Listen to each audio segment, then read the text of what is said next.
Here's a look at the new ICD-10 format. Yep, it's definitely longer and it contains different alpha characters, but besides that, there's actually several challenges ICD-10 is bringing that most practices don't even know about. Luckily, Medisoft knows the challenges up ahead and they created tools specifically designed to handle these, so you don't have to. Medisoft is making sure to alleviate tons of manual labor associated with the new requirements. So let's take a look at Medisoft's ICD-10 tools found in Medisoft version 20.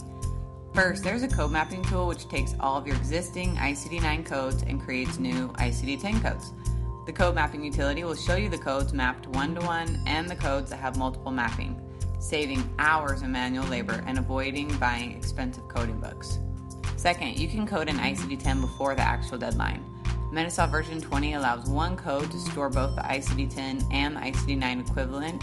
This capability lets users start coding an ICD-10 right away so they can start learning the codes and even test them, but of course their claims will still go out in ICD-9 until the actual switch date so they get paid.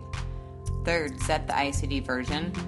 At the insurance level, users indicate which carriers are switching to ICD-10 and set the effective date of October 1st.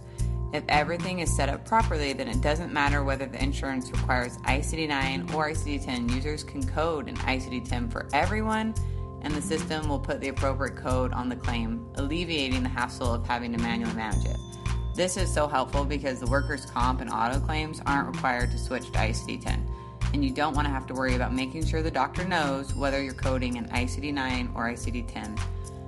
Fourth, the other thing the program will do is warn users if they're using a code that doesn't have an ICD-9 stored in there if the insurance requires ICD-9, again alleviating a huge manual process.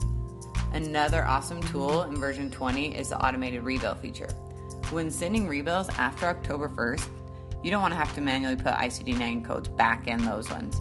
Because version 20 stores both ICD-10 and ICD-9, and at the insurance level it indicates when the effective date for ICD-10 is, the system will automatically pull the ICD-9 code if the claim was before the effective date.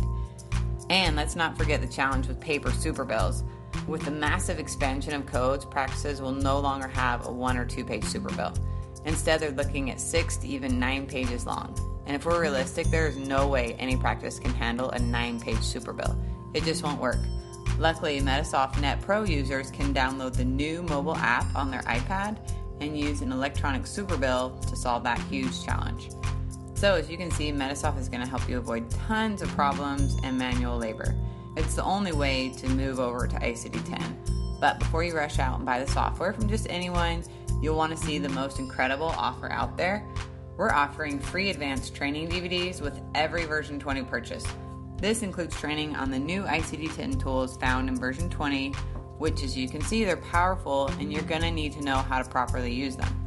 This is while supplies last. Order Medisoft 20 from ASComp and you'll get free advanced and ICD-10 training. The software is the exact same no matter where you purchase it, but ASComp is the only place you can get this incredible training for free.